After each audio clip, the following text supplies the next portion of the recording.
Greetings, ladies and gentlemen, and welcome to another episode of The Tim Show. Today, we're going to be talking about episode 6 of Wandavision, which is now available on Disney Plus for you guys to watch. And just like always, I will be talking spoilers in this video, so if you have not seen episode 6 of Wandavision, please click out of this video, go to Disney Plus, watch the episode, and come back to find out what exactly I thought of it. But from here on out, we're diving into spoiler territory. So let's talk about episode 6. We're nearing the end, guys. Now that this episode is aired, we only have 3 more episodes to go of WandaVision, and I don't know if possibly this will get another season or if this is actually the end, but we're getting close. We have one more era of TV to go through, just the 2000s, and then that's essentially it, because this episode, for a good majority, takes place in the 90s, but we're also going back and seeing what's going on in the present time, as Monica, Darcy, and Detective Wu are still trying to figure out how in the hell they can get Wanda out of this, because they believe that she's still in danger, she's not in control of herself, and they want to help her, while SWORD is really just trying to take her out. And maybe some mystery stuff along with Vision. But let's go over what exactly goes on in this episode first. So for a majority of Wanda's part in this episode, she is with Pietro and the kids, and they're going trick-or-treating. There's a lot of comic book references in this. I can't even name all of them. But the biggest one is that almost every single character in Westview that is one of our main heroes is wearing a comic book accurate costume to what they look like in the comics. Even Vision, even though they all kind of look, silly because, it's a Halloween costume, but they all look more representative of their comic book costumes. So that I thought that was really cool. A lot, and there's a lot more hidden references too, but I'm still looking them up as well, so I can't really tell you much about them. But essentially, it's Wanda and Pietro are with the kids going trick-or-treating, and Vision is out with the neighborhood watch, but realistically, he's not. Vision is still set that something is not right here in Westview, so he is literally patrolling almost the entire area, trying to find anything that could really just be strange. And he comes across a lot of strange stuff, especially with when he runs into Agnes. And, he gets the kind of like that realization that, he is supposed to be an Avenger, because like from previous episodes, we now know that Vision doesn't remember anything from the MCU stuff because he's been brought back to life by Wanda. So he has no idea of his origins as Jarvis in the Iron Man movies, his birth in Age of Ultron, all the stuff that happened in Civil War and Infinity War. He doesn't remember. He's a totally new person. So when Agnes tells him that he's an Avenger and whatnot, he's got no idea. But he still is kind of the Vision that we know, where he wants to do good. He cares for Wanda, but he knows that when people are in danger, he wants to help them out. And Vision nearly succeeds in escaping Westview. He actually kind of makes it to the real world, but when he gets to the real world, he starts dying because only Wanda, while he's in this place, can keep him alive. So when he starts to escape, he starts fading. He almost starts looking like he did back in Infinity War. And the funny thing is after I watched this episode of WandaVision last night, I actually rewatched Infinity War. And there's still, all these things just come together perfectly of how they do it. And then later throughout the episode, we learn that Wanda's kids now have powers. One of the kids does have super speed. The other one is just like Wanda, who can sense things and probably move things with his mind and whatnot, just like Wanda can. And because of Vision nearly getting out, Wanda uses her powers to literally expand the force field that is holding this town, making it bigger. So now Westview is even bigger than it was before. And probably the biggest spoiler is that.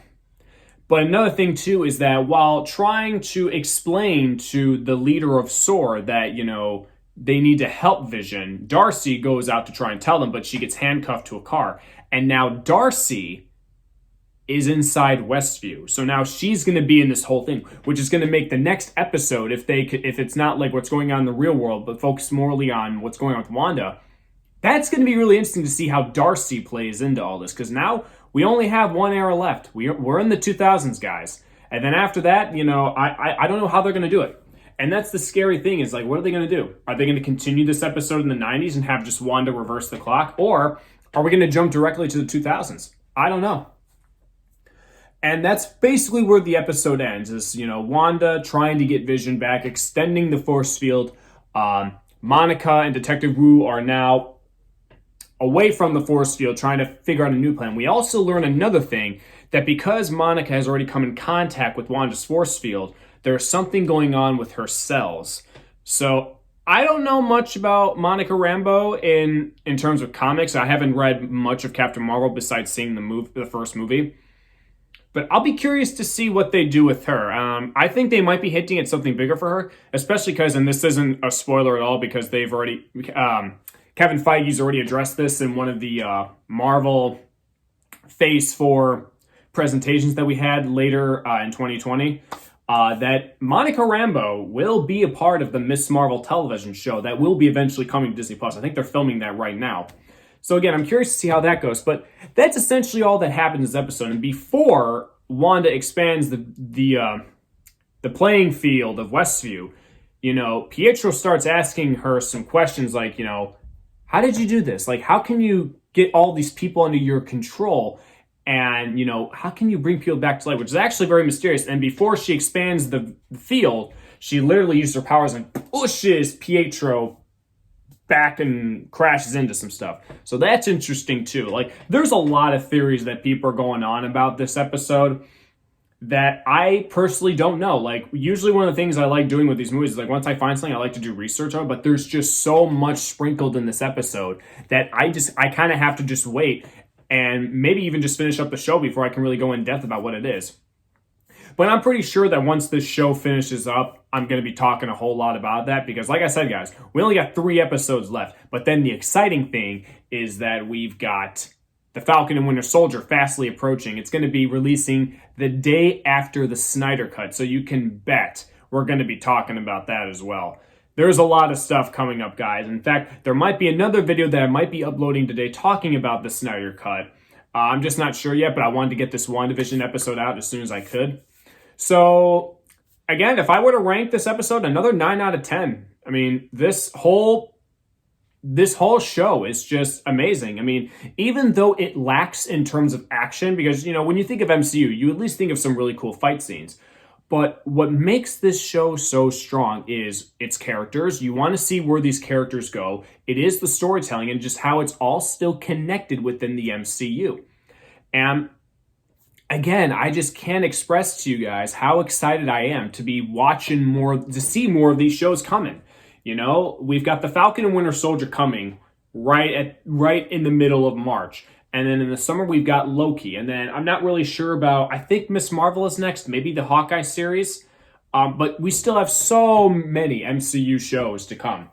And while I would like to, start going back to the theaters and seeing all these MCU movies, the MCU television shows, I'm still good. I'm happy to see where these characters are going, even though it's not on the big screen yet. Like, for God's sakes, I just really want to watch Black Widow now. Like, I've been rewatching the trailers for Black Widow, and I'm like, God, can we just get this out here? I will go see it in the theater. I will wear a mask. I will make sure I'm protected, but I will also watch it at home if I'm given the option. But I do know that Disney and Marvel are dead set on making sure that Black Widow is only a theater release only. But I can say for the areas that I currently am, where I live, the movie theaters are starting to open up with the whole limited capacity thing. And I'm really excited about that because I really do want to get back to going to the movies.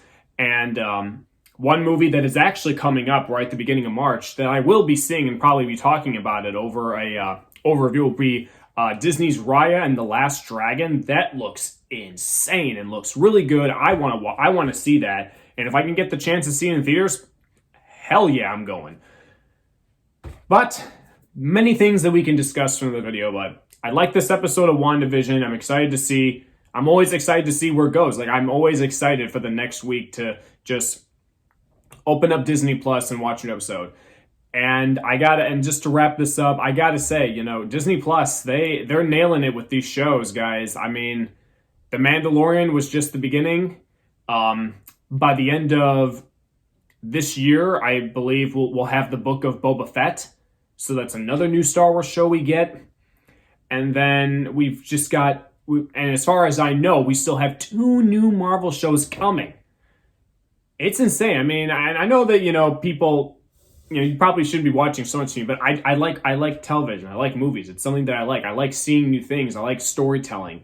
And I like investing in these new shows, especially when it's something that I love. And the direction that Star Wars and the MCU are now going in with these shows, God, we're in for a treat.